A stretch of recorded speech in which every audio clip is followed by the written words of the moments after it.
اعوذ باللہ من الشیطان الرجیم، بسم اللہ الرحمن الرحیم۔ ہماری گفتگو تھی اقتناء الصور و تماثیل، کہ تماثیل اور مجسموں کا یا نقوش کا رکھنا گھر میں یہ صحیح ہے یا صحیح نہیں ہے۔ تو اس کے بارے میں انہوں نے تقریباً 9 دلیلیں پیش کیں کہ حرام ہے۔ تو شیخ صاحب نے کہا وفی الجمیع نظر، ہر دلیل میں ہمیں اشکال ہے۔ پہلی جو دلیل تھی ان کی یہ تھی کہ ایجاد اور وجود لازم و ملزوم ہے۔ ادھر دیکھیں، پہلی دلیل کیا تھی؟ ایجاد اور وجود۔ اگر مجسمہ بنانا حرام ہے تو رکھنا بھی حرام ہے، ٹھیک ہے۔ تو انہوں نے اس کا جواب دیا ہے کہ ایسا لازمی نہیں ہے ہر جگہ، بعض صورتوں میں ہے، جیسے مسجد میں یعنی نجاست کا رکھنا بھی حرام ہے، اور مسجد میں نجاست کا ایجاد کرنا بھی حرام ہے۔ ایجاد بھی حرام ہے، وجود بھی حرام ہے۔ اسی لیے کہا کہ مسجد نجس ہو جائے تو اسے پاک کرو۔ تو بات یہ ہے کہ جو کہہ رہے ہیں کہ ہر جگہ ایسے نہیں ہوتا، بعض صورتوں میں یہ ہوتا ہے، جیسے مثال کے طور پر بچہ جو ہے وہ ٹیلر ہے، اس کو کپڑے بنانے آتے ہیں، باپ اسے منع کر رہا ہے کہ تم کپڑے مت سیو، کیونکہ باپ چاہتا ہے کہ وہ کسی اور بڑے کام کی طرف جائے۔ اب اگر بچے نے کپڑے بنا لیے تو باپ منع نہیں کرے گا کہ تم اسے مت پہنو یا استعمال مت کرو۔ تو بنانے کو منع کر رہا تھا، لیکن پہننا جو ہے وہ منع نہیں کرے گا۔ تو یہ ضروری نہیں ہے کہ جس چیز کو بنانے کو منع کیا جائے اس چیز کو جو ہے وہ پہننے کو بھی منع کیا جائے گا، یہ بات ہے۔ تو یہ ایجاد الصور المجسمہ اور وجود الصور المعمول بہا، ان دونوں میں جو ہے وہ لازم و ملزوم نہیں ہے، الگ فرق ہے۔ تو ہو سکتا ہے کہ مجسمہ بنانا حرام ہو لیکن اس کا رکھنا اور اس سے استفادہ کرنا کیا ہے؟ جائز ہو۔ یہ بات کہہ رہے لیکن مجھے یہ بات سمجھ میں نہیں آتی، یعنی صحیح نہیں لگتی یہ بات۔ اگر ایک چیز کا بنانا حرام ہے تو ظاہر ہے اسے رکھنا بھی جو ہے وہ کیا ہوگا؟ حرام ہوگا۔ لازمہ ہوتا ہے، ایسا نہیں ہے کہ لازمہ نہیں ہوتا۔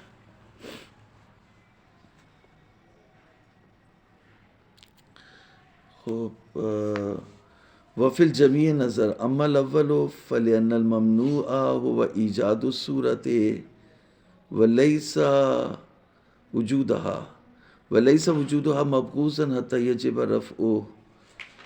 ممنوع ایجاد الصورہ ہے اور لیس وجودها مبغوضا، اور اس کا وجود مبغوض نہیں ہے، حتی یجب رفعه، تاکہ اس کا رفع جو ہے وہ واجب ہو۔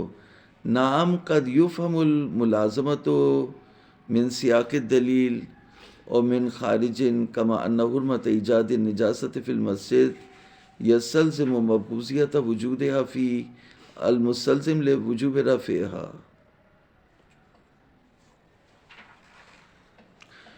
کہہ رہے ہیں کہ کبھی کبھار ملازمت سیاق دلیل سے یا خارج سے سمجھا جا سکتا ہے، جیسے حرمت ایجاد نجاست فی المسجد، یعنی مسجد میں نجاست کا ایجاد کرنا حرام ہے، تو اس کا لازمہ یہ ہے کہ مبغوضیت وجودها فی المسجد، یعنی مسجد میں اس کا وجود ہونا، نجاست کا موجود ہونا بھی مبغوضیت رکھتا ہے، المستلزم لوجوب رفعها، اور اس کا لازمہ یہ ہوگا کہ ازل النجاست عن المسجد، مسجد سے جو نجاست کو رفع کرو، دور کرو۔ وَأَمَّا الرِّوَایَاتُ فَالصَّحِیحَةُ الْأُولَىٰ غَیْرُ ظَاہِرَةٍ فِی السُّؤَالِ عَنِ الِاقْتِنَاءِ۔ کہہ رہے ہیں کہ جو روایات میں جو سوال پوچھا کہ عن التماثیل، تو تماثیل میں جو سوال ہے، کل بات ہو رہی تھی نا، تو اس کا جواب یہ دے رہے ہیں کہ اقتناء سے نہیں سوال پوچھا گیا، سوال مجسمہ بنانے سے پوچھا گیا ہے۔ فالصحیحۃ الاولیٰ غیر ظاہرۃ فی السؤال عن الاقتناء لأن عمل الصور مما هو مرکوز فی الاذہان، کیونکہ ذہن میں مرکوز ہے مجسمہ بنانا، تو جو چیز انسان کے ذہن میں ہوتی ہے اسی سے سوال کرتا ہے۔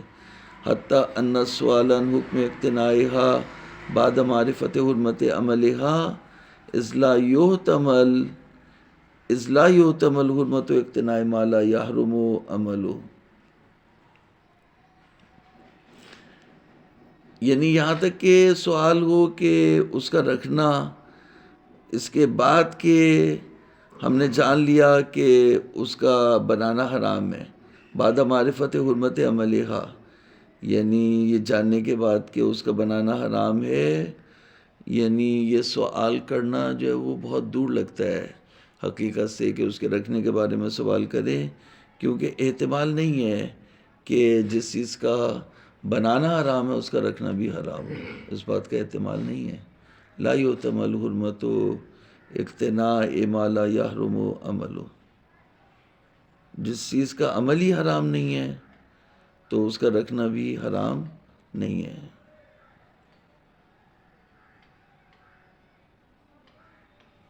تو مولا نے کیا فرمایا وہاں پہ؟ لا باسا۔ تو جب مجسمے کے بارے میں مرکوز تھا ذہن میں سوال، تو بنانے کے بارے میں پوچھا، مولا نے فرمایا لا باسا۔ تو جب باسا کا لاباسا معلوم یکن مسئلہ روحانی، یہ کہا تھا یا لاباسا کہا تھا؟ صحیح ہمیں کیا تھا؟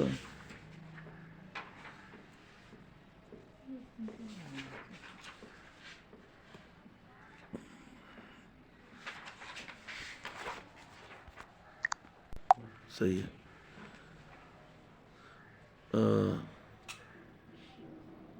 لاباس معلوم یکن حیوانن، تو وہی حیوان کی شرط کے ساتھ انہوں نے جائز قرار دے دیا۔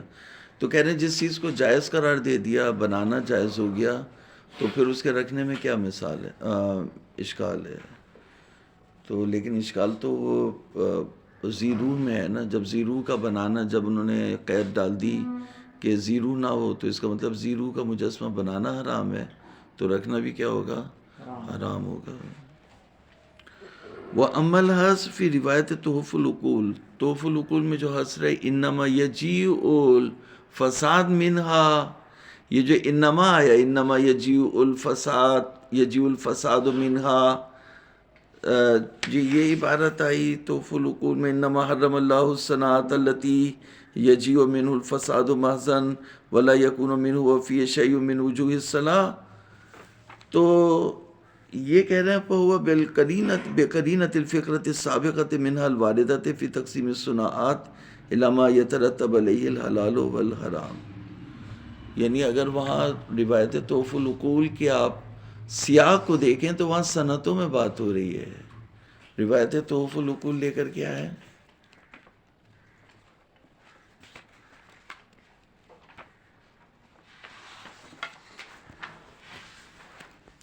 دیکھو اس میں جو چوتھی قسم ہے وہ کیا ہے؟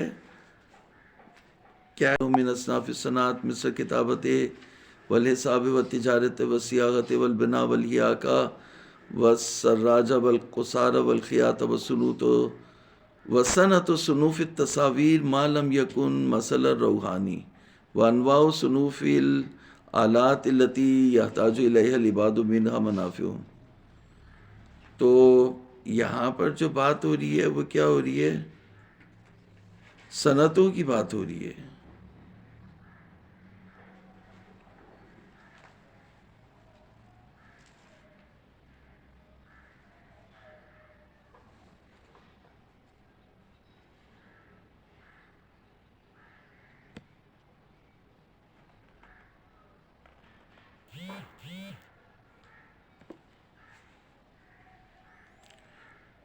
دیکھو یہاں پہ ہے نا آخر میں وَذَلِكَ إِنَّمَا حَرَّمَ اللَّهُ الصَّنَاعَةَ الَّتِي هِيَ حَرَامٌ كُلُّهَا الَّتِي يَجِيءُ مِنْهَا الْفَسَادُ مَحْضًا نَظِيرَ الْبَرَابِطِ وَالْمَزَامِيرِ وَالشَّطْرَنج وَكُلُّ مَلْعُوبٍ بِهِ۔ تو یہاں پر جو ہے وہ رکھنے کی تو کوئی بات ہوئی نہیں، بنانے کی بات ہو رہی ہے۔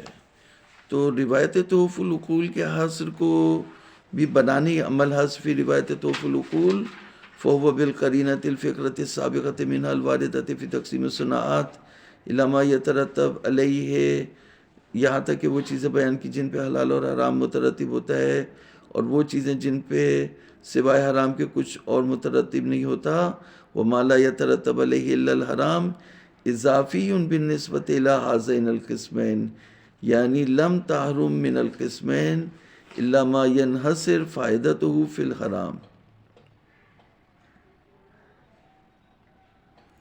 یعنی ایک وہ صنعت ہے جس میں صلاح محض ہے، اور ایک وہ صنعت ہے جس میں فساد محض ہے، اور ایک وہ صنعت ہے جو دونوں صورتوں میں استعمال ہوتی ہے۔ تو کہہ رہے ہیں لم تحرم من القسمین، ان قسموں میں سے حرام نہیں ہوئی، الا ما ینحصر فائدتہ فی الحرام، مگر وہ صنعت جس کا فائدہ حرام میں منحصر ہو، ولا یترتب علیہ الا الفساد، اور نہ مترتب ہوتا اس پر مگر فساد۔ تو اس کا مطلب یہ ہے کہ اگر آپ نے اس کا کوئی اور جو ہے وہ مصرف نکال لیا، جیسے مثال کے طور پر اس کے اوپر کپڑے پہنا کے کپڑوں کی مارکیٹنگ ہو سکتی ہے۔ ہاں ادھر دیکھو، مجسمے کا یہ فائدہ ہے یا نہیں ہے کہ مجسمے میں جیسے بچے کے کپڑے نہیں بک رہے تو ایک بچہ بنایا اور اس کو کپڑے پہنا دیے۔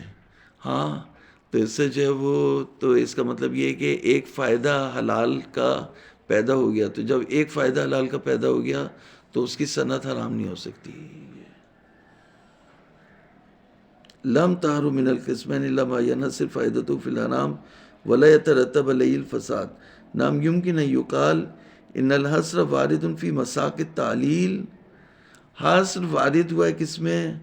مساق تعلیل میں، بإعطاء ضابطۃ، اور ضابطے کے عطا کرنے میں، للفرق بین الصنائع، کہ صنائع کے درمیان فرق ہے، لا لبیان حرمت خصوص القسم المذکور، نہ یہ کہ اس قسم کی جو ہے وہ حرمت جو ہے وہ بیان کرنا مقصود ہو۔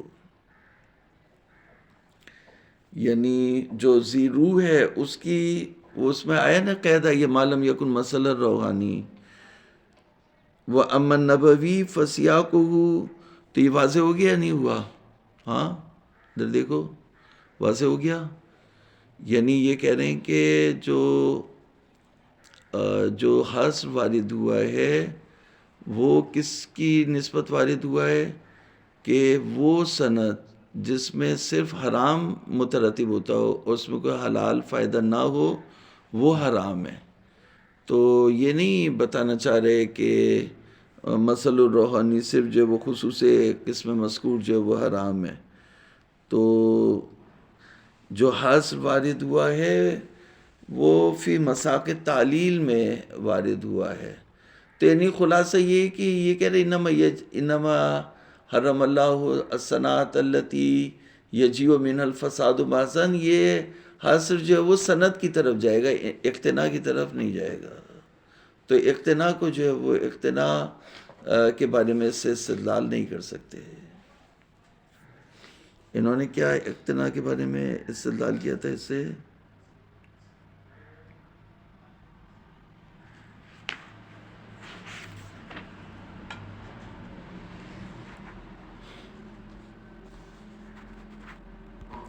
بما تقدم من الحصر فی قولی فی روایت فی العقول انما حرم اللہ الصناعۃ التی یجیء منها الفساد محضاً ولا یکون منه فی شیء من وجوہ الصلاح۔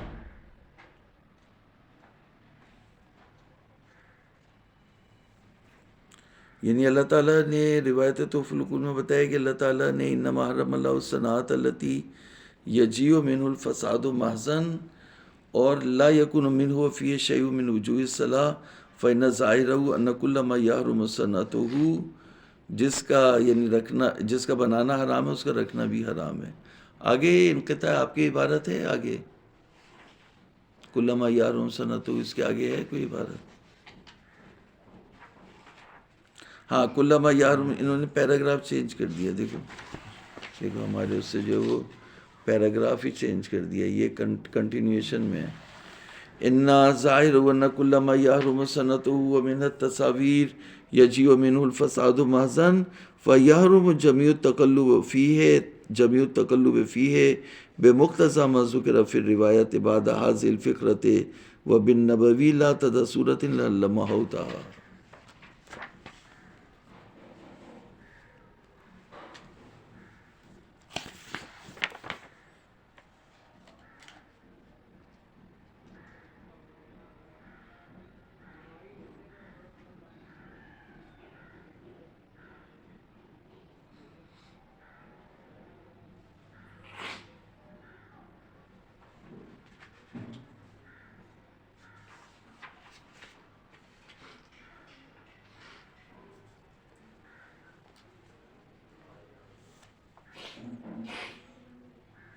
خلاصہ واضح ہے، وہاں تو روایت توف العقول کے تمام تقلبات اس میں حرام ہے.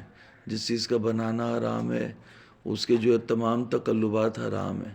تو جب تمام تقلبات حرام ہیں تو پھر یہ کیا بول رہے ہیں کہ یہ جو ہے وہ حاصر وارد ہوا ہے مساق تعلیل میں اور اعطاء ضابطہ للفرق بین الصنائع لا لبیان حرمت خصوص القسم المذکور. خلاصہ یعنی ان کا جواب جو ہے وہ تشویح آور نہیں ہے، ٹھیک ہے. لیکن بہرحال انہوں نے رد کیا روایت توف العقول کے مطلب کو بھی، اور بعد میں نبوی کو کہہ رہے ہیں امن نبوی فسیاق ظاہر فی الکراہت. کیوں نبوی میں کیوں کہا کہ کراہت کے اوپر حمل کیا؟ اس لیے کہ کتے کو قتل کرنا جو ہے وہ واجب نہیں ہے. ولا تدا صورت الا ماہوتا ولا کلبا الا قتلتہ، تو قتل کلب جو ہے وہ واجب نہیں ہے. زیادہ زیادہ آپ کہہ سکتے ہیں کہ کتے کا ہونا مکروہ ہے تو اس نے اس کو مار دیا، تو کتے کا مارنا واجب نہیں ہے. اس لیے جو ہے وہ یہ کراہت کے اوپر ہم کریں گے کہ ولا تدا صورت الا ماہوتا، یعنی اس نے صورت کو محو کر دیا، یعنی اس صورت کو رکھنا مکروہ تھا جس کو اس نے محو کر دیا. ولا تدا صورت الا ماہوتا.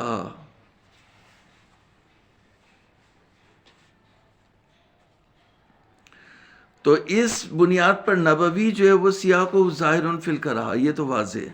کما یدل علیہ عموم الامر بقتل الکلاب، یعنی عموم امر بقتل کلاب جو ہے یہ واجب نہیں ہے، تو جب واجب نہیں ہے تو کتے کو رکھنا مکروہ ہو جائے گا. وقولہ علیہ السلام فی بعض ہذہ روایت ولا قبرا الا سویتہ، یعنی کوئی بھی جو قبر تھی اس کو میں نے برابر کر دیا، یعنی جو ابھار تھا اس میں اوپر ابھرا ہوا تھا وہ ختم، وہ صنام ٹائپ کا بناتے تھے تو اس کو ختم کر دیا. اما روایت علی ابن جعفر فلا تدل الا علی کراہت اللہ بالصورت ولا تمنعها، روایت علی ابن جعفر جو منع کر رہی ہے تو یہ منع نہیں کر رہی بلکہ جو ہے وہ کراہت کے اوپر دلالت کر رہی ہے کہ تصویر سے، جیسے گڑیا ہے، گڑیا جو ہے وہ گڑیا بھی ایک مجسمہ ہے نا ایک طرح کا، تو گڑیا سے کھیلنا جو ہے یہ مکروہ ہے. فلا تدل الا علی کراہت اللعب بالصورہ ولا تمنعها، منع نہیں کرتی. بل ولل حرمہ، حرمت بھی نہیں ہے. اذا کان اللعب علی وجہ اللعب، جب کھیلنا جو ہے وہ علی وجہ اللعب ہو، علی وجہ اللعب اگر آپ کسی چیز سے کھیل رہے ہیں تو اس میں کوئی جو ہے وہ اشکال نہیں ہے، کیونکہ لہو پورا کا پورا حرام نہیں ہے. لہو یعنی بیکاری، یعنی کسی مقصد کے بغیر جو ہے وہ اس سے کھیل رہے ہیں، ٹائم پاس کرنے کے لیے کھیل رہے ہیں مثال کے طور پر، تو اس میں جو ہے وہ نہیں ہے. جیسے یہ جو چائنیز بناتے تھے، وہ بناتے تھے نا دھاگوں سے کٹ پتلیاں، وہ چلتی تھیں تو ان کے ہاتھ بھی ہوتے تھے یوں یوں، تو اس سے وہ پورا جو ہے وہ ڈرامہ شو بھی بناتے تھے. تو یہ جو لعب بس تصویر، اگر یہ جو ہے وہ علی وجہ اللہ ہو تو اس میں اشکال نہیں ہے. وَأَمَّا فِي تَفْسِيرِ الْآيَةِ فَالظَّاهِرُ رُجُوعُ الْإِنْكَارِ إِلَى مَشِيَّةِ سُلَيْمَانَ لِعَمَلِهِمْ بِمَعْنَىٰ إِذْنِهِ فِيهِ وَإِلَىٰ تَقْرِيرِهِ لَهُمْ فِي الْعَمَلِ. جہاں تک تفسیر آیت کا تعلق ہے، یعملون لہ ما یشاء من محارب و تماثیل، بس اس کا ظاہر یہ ہے کہ انکار پلٹ رہا ہے سلیمان کی مشیت کی طرف ان کے عمل کے لیے. یعنی حضرت سلیمان نے ان کو اجازت دی کہ درختوں کی بنا لے لیکن ذی روح کی، انسانوں کی، حیوانات کی نہ بنائے، شجر کی بنا لے. تو اجازت دی یا ان کو تقریر، یعنی ان کے عمل کو سلیمان نے اس کو امضا کیا، اس کی تائید کی جو وہ کر رہے تھے. اور جو وہ کر رہے تھے وہ یہ کہ وہ زیرو کے مجسمے نہیں بنا رہے تھے. تو اس سے بھی ادھر دیکھیں، اس سے پھر واضح ہو گئی بات کہ یعنی سلیمان اچھا نہیں سمجھتے تھے، زیرو کے مجسموں کو بنانا اچھا نہیں سمجھتے تھے. اگر اچھا سمجھتے ہوتے تو اس کا مطلب ہے زیرو کا مجسمہ رکھنا حرام ہے. یعنی یہ نکلتا تو ہے اس سے. وَأَمَّا الصَّحِيحَةُ فَالْبَعْثُ فِيهَا مَحْمُولٌ عَلَى الْكَرَاهَةِ. صحیحہ کا جہاں تک تعلق ہے تو صحیحہ میں جو ہے وہ بعض حمل ہوا ہے کراہت کے اوپر لِأَجْلِ الصَّلَاةِ.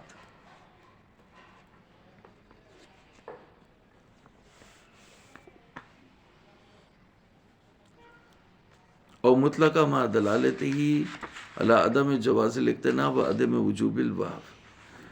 یہ دیکھو جو صحیحہ میں ہے کہ لا باس بی یکون التماثیل فی البیوت اذا غیرت رؤوسها و ترک ما سوى ذلک.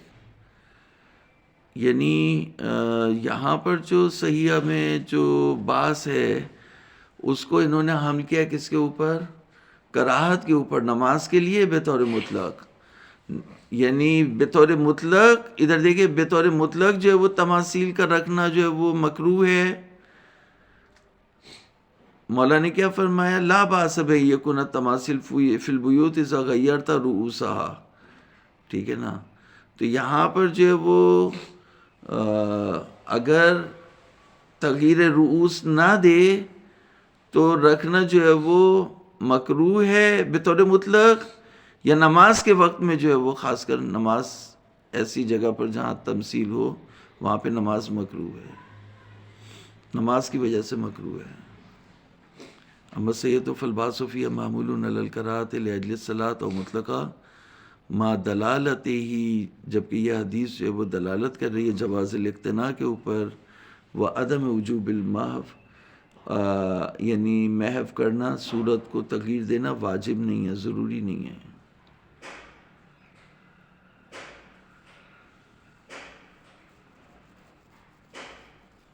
یعنی یہ بعض کو انہوں نے اگر کراہت پہ حمل کیا تو اس طرح سے، لیکن اگر بعض کو حرمت پہ حمل کریں تو پھر جو ہے وہ حرام ہے. وَأَمَّا مَا وَرَدَ مِنَ أَنَّ عَلِيًّا عَلَيْهِ السَّلَامَ لَمْ يَكُنْ يَكْرَهُ الْحَلَالَ فَمَحْمُولٌ عَلَى الْمُبَاحِ الْمُتَسَاوِي طَرَفَاهُ لِأَنَّهُ عَلَيْهِ السَّلَامَ كَانَ يَكْرَهُ الْمَكْرُوهَ قَطْعًا. اما جو روایت وارد ہوا ہے کہ علی علیہ السلام حلال کو سے کراہت رکھتے تھے، لم یکن یکرہ الحلال، تو یہ محمول ہوا ہے کس کے اوپر؟ اس مباح کے اوپر جس کی دو طرف مساوی ہوں. المتساوی طرفاہو، ادھر دیکھیں مباح کی دو اصطلاح ہیں. ایک مباح بمعنی اخص جو حرام کے مقابلے میں ہوتا ہے، جس میں مکروہ بھی شامل ہو جاتا ہے بمعنی عام، اور ایک ہے بمعنی اخص جسے ہم مباح کہتے ہیں. تو مباح بمعنی اخص جو ہے وہ مباح بمعنی اخص یعنی مکروہ نہیں ہوتا. تو حضرت علی علیہ السلام جو ہے وہ مکروہ کو مکروہ سمجھتے تھے اور جو مباح ہے اس کو مباح سمجھتے تھے. تو مکروہ سے کراہت رکھتے تھے، ایسا نہیں ہے کہ. تو کہہ رہے ہیں کہ جو وارد ہوا ہے کہ علی علیہ السلام لم یکن یکرہ الحلال، حلال کو مکروہ نہیں سمجھتے تھے، تو اس کو آپ حمل کریں گے مباح بمعنی اخص کے اوپر کہ اس سے، اس حلال سے جو مباح ہو بمعنی اخص اس سے کراہت نہیں رکھتے تھے، لیکن جو مکروہ ہوتا تھا اس سے قطعاً کراہت رکھتے تھے. بس خلاصہ یہ کہ یعنی اگر یہ روایت میں آیا کہ ان علی علیہ السلام کانا یکرہ الصور، تو یعنی حضرت علی اسے حرام نہیں سمجھتے تھے بلکہ کراہت رکھتے تھے. کا مطلب یہ بھی کیا جا سکتا ہے کہ اسے مکروہ سمجھتے تھے، مکروہ کی وجہ سے کراہت رکھتے تھے. حضرت علی صرف حرام سے کراہت نہیں رکھتے تھے بلکہ مکروہ سے بھی کراہت رکھتے تھے. وَأَمَّا رِوَایَةُ الْحَلَبِ فَلَا دَلَالَةَ لَهَا عَلَى الْوُجُوبِ أَصْلًا وَلَوْ سُلِمَ الظُّهُورُ فِي الْجَمِيعِ فَهِيَ مُعَارَضَةٌ بِمَا هُوَ أَصْغَرُ وَأَكْثَرُ مِثْلَ صَحِيحَةِ الْحَلَبِ عَنْ أَبِي عَبْدِ اللَّهِ السَّلَامِ. کہہ رہے روایت حلبی جس میں کہا کہ نبی عبداللہ علیہ السلام، کل پڑھا تھا نا، اہدیا الیہ تنفسا من الشام فیہا تماثیل و طائر فامرت بھی فغیر راسہ فجعل کہیت الطیر کہیت الشجر ھذا. تو یہ جو روایت حلبی ہے یہ کہہ رہے ہیں کہ اس میں کوئی دلالت نہیں ہے وجوب کے اوپر. اگر مان بھی لیں کہ وجوب کے اوپر روایت ہے تو ہمارے پاس اس سے زیادہ ظاہر روایتیں موجود ہیں جو جواز کے اوپر دلالت کر رہی ہیں. جب ان روایتوں کو اور اس روایت کو ہم رکھیں گے تو ہمیں اس کے اوپر اس کو حمل کرنا ہوگا. کس کے اوپر؟ بولو کس کے اوپر حمل کرنا ہوگا؟ جواز پہ نہیں، کراہت پہ. یعنی جواز، ہاں مطلب وہ کراہت جس میں جواز بھی شامل ہے.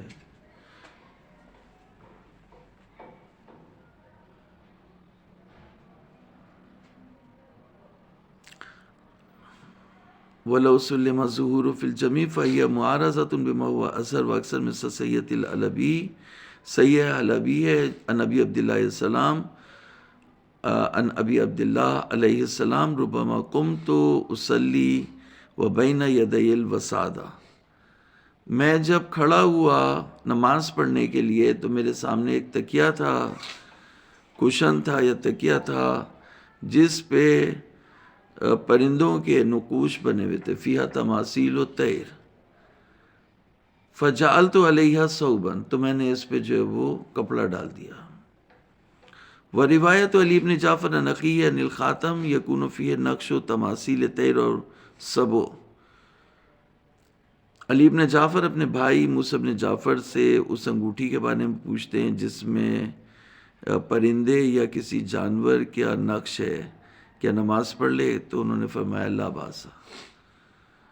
اور اسی طرح علی ابن جعفر اپنے بھائی سے اس بیت کے، اس گھر کے بارے میں پوچھتے ہیں جس میں مچھلی کا مجسمہ ہے یا پرندے کا ہے. یا بوسو بھی اہل البیت، اہل بیت اس سے کھیلتے ہیں. حل یصلی فیہ، کیا اس گھر میں نماز پڑھی جا سکتی ہے؟ حل یصلی فیہ قال لا حتی یقطع راسہ و یفسد. مولا نے فرمایا جب تک کہ اس کا سر نہیں کاٹا جائے اور اس کو فاسد نہیں کیا جائے نماز نہیں پڑھی جا سکتی. نماز میں اشکال ہے. وروایت ابی بصیر قال سألت ابا عبداللہ علیہ السلام عن الوساد والبساط یکون فیہ التماثیل قال لا باس بہ یکون فی البیت. تو روایت ابی بصیر کہتے ہیں کہ میں نے سوال پوچھا،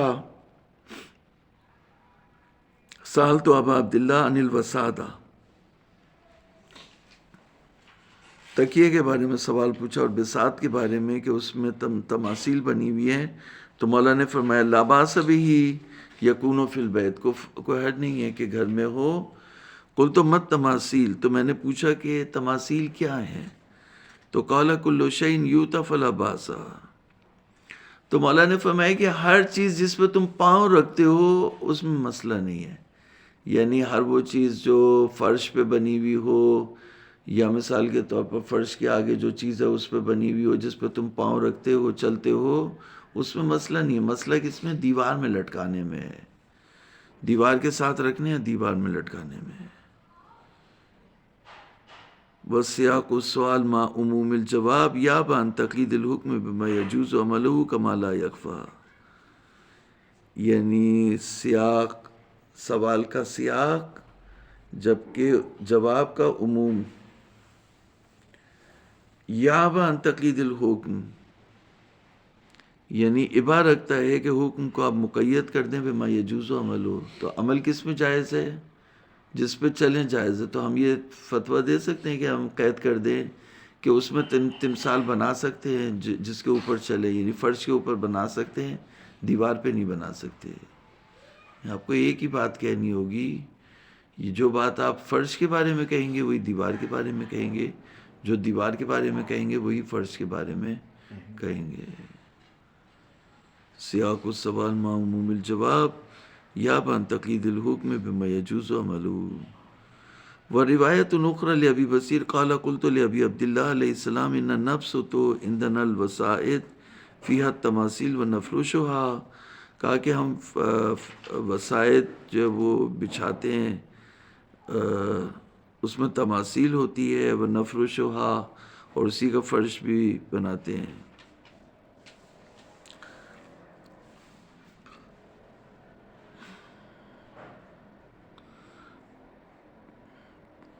مطلب تکیہ اور فرش ان میں نقش ہوتے. تو مولا نے کہا لا باس منہا بما یبسط و یفرش وَيُوتَو، جس پہ پاؤں رکھا جائے، جس کو بچھایا جائے، جس کو فرش بنایا جائے، اس میں حرج نہیں ہے. انما یکرہ منہا ما نصب علی الحائط وعلی السریر، جو چیز اس میں سے مکروہ ہے وہ ہے جو دیوار پر یا تخت پر جو ہے وہ نصب کی جائے. جو دیوار پہ یا تخت پہ یعنی بیڈ پہ، سریر بیڈ ہے، بیڈ کے اوپر جو نصب کی جائے اس میں اشکال ہے، جو دیوار کے اوپر کی جائے اس میں اشکال نہیں ہے. وَعَنْ قُرْبِ الْأَسْنَادِ عن قرب الاسناد عن علی بن جعفر عن اخیہ سألته عن رجل كان في بيته تماثيل او في ستر ولم يعلم بها وهو يصلي في ذلك البيت ثم علم ما عليه قال ليس عليه فيما لم يعلم شيء فإذا علم فلينزع الستر وليكسر رؤوس التماثيل.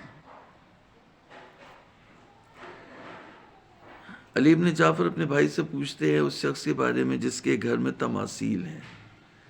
اب یہ تماثیل جو ہے وہ ڈھپی ہوئی ہے، چادر پڑی ہوئی ہے، مجسمہ تھا اس کے اوپر چادر پڑی ہوئی ہے، وہ نہیں جانتا تھا وہ اس کے بارے میں.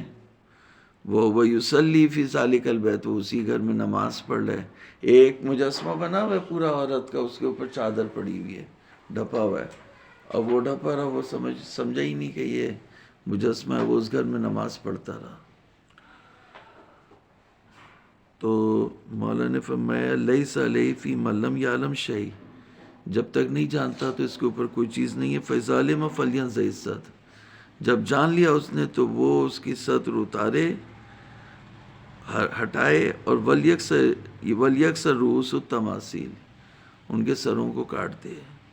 فإن ظاہرہ، اس کا ظاہر یہ ہے کہ ان الامر بالکسر، یہ جو امر کیا گیا ہے کہ اس کے سروں کو توڑ دے، لاجل کون البیت مما یصلی فیہ، یہ اس لیے ہے کہ اس گھر میں کوئی نماز پڑھ رہا ہے.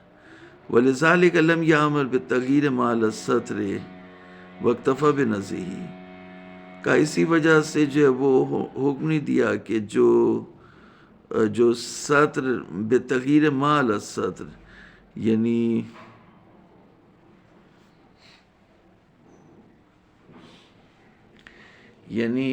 جو ستر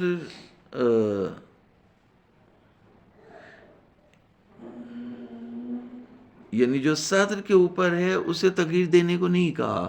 اب ستر کے اوپر بھی شاید نقوش بنے ہوئے، تو جو ستر کے اوپر ہے اسے نہیں کہا تغییر دینے کے لیے، بلکہ جو ہے وہ کہا کہ ستر کو صرف جو ہے وہ اکھاڑ لے، اور واکتفی بنزعہ، اکتفا کیا کہ صرف ستر کو ہٹا دے اور باقی جو اس کے سر ہیں ان کو تغییر دے دے. یہاں پر جس جگہ میں وہ مجسمہ رکھا ہے وہاں اشکال ہو گیا، گھر کے دوسرے جگہ میں بھی نماز نہیں، جس جگہ نماز پڑھی جاتی ہے، نماز پڑھی جاتی ہے اس کی وجہ سے، یعنی بیت یصلی فیہ، تو گھر ہے جس میں نماز پڑھی جاتی ہے. اب مثال کے طور پر جیسے یہاں پر مجسمہ پڑھا جا رہا ہے، یہاں نماز پڑھی جا رہی ہے، تو اس میں اشکال ہے.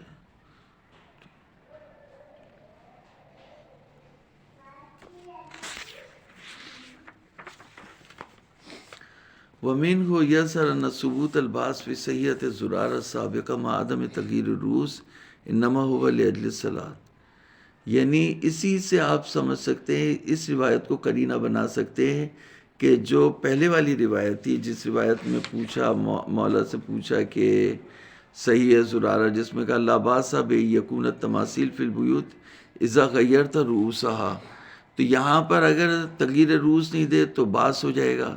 تو کہا یہ باس جو ہے نماز کے لیے. کس روایت سے سمجھے؟ اس روایت سے. اس روایت کو قرینہ بنا رہے ہیں اس روایت کے لیے جس میں تغییر رؤوس کے لیے کہا. تو اگر تغییر رؤوس نہیں دے تو باس ہے، تو وہ باس مطلقہ نہیں ہے، نماز کے لیے ہے. ثبوت الباس فی صحیحۃ زرارہ السابقہ مع عدم تغییر الرؤوس انما هو لاجل الصلاۃ وکیف کان، جس طرح بھی آپ کہیں. فالمستفاد من جمیع ما ورد من الاخبار الکثیرۃ فی کراہۃ الصلاۃ فی البیت الذی فیہ التماثیل الا اذا غیرت او کانت بعین واحدہ او القی علیہا ثوب جواز اتخاذها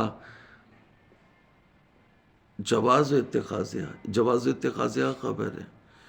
فالمستفاد مبتدا، مستفاد جو استفادہ ہوتا ہے تمام روایات سے جو وارد ہوئی ہیں. کراہت الصلاۃ، نماز مکروہ ہے اس گھر میں جس میں تماثیل ہو مگر تم ان کے جو ہے وہ تغییر دے دو.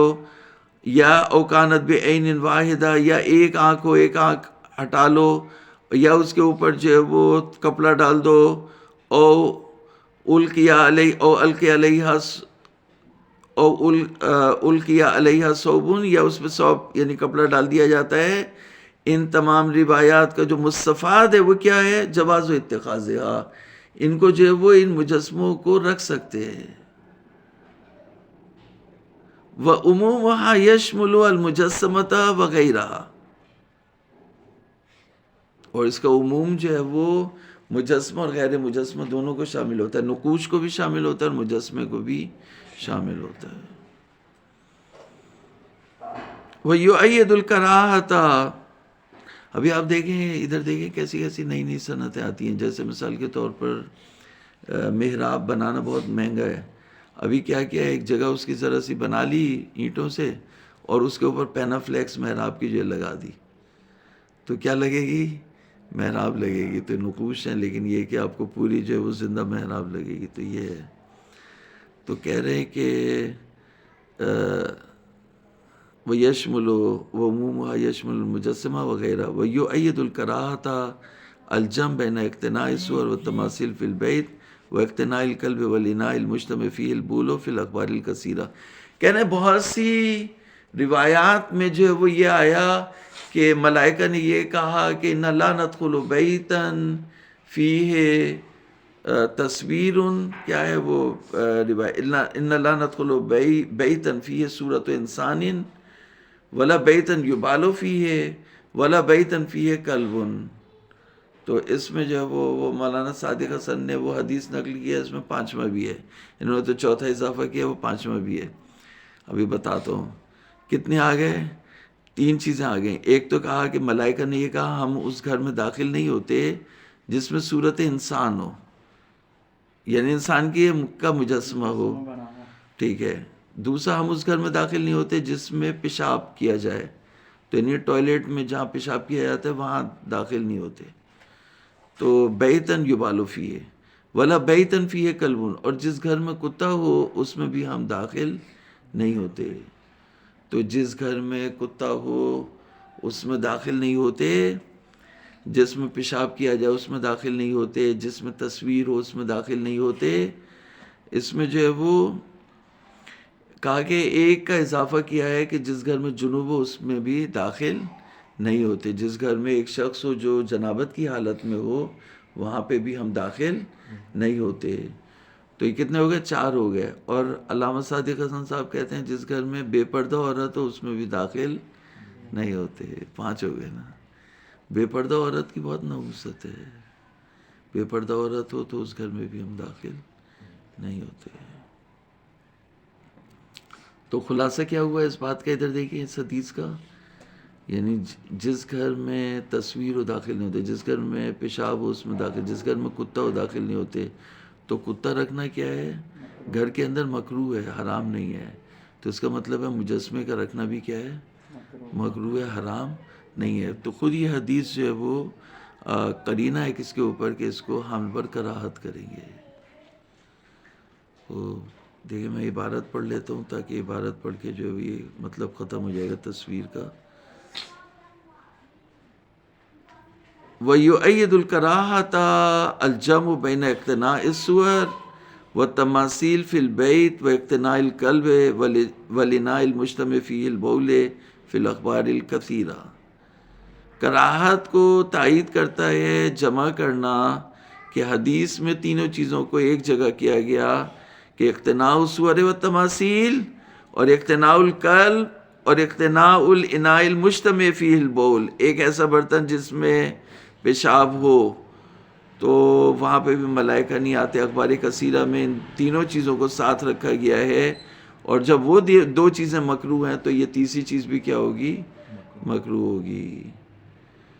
مثل ما روی عنہم مستفیضا علیہ السلام مستفیضا عن جبرائیل علی نبینا وعلیہ وآلہ السلام ان لا ندخل بیتا فیہ صورت انسان ولا بیتا یبال فیہ ولا بیتا فیہ کلب وفی بعض الاخبار اضافت الجنوب الیہا، بعض اخبار میں جنوب کو اس کے اوپر اضافہ کیا گیا. واللہ العالم باحکامہ وصلی اللہ علی محمد وآلہ الطیبین الطاہرین. اللهم صل على محمد وعلى آل محمد.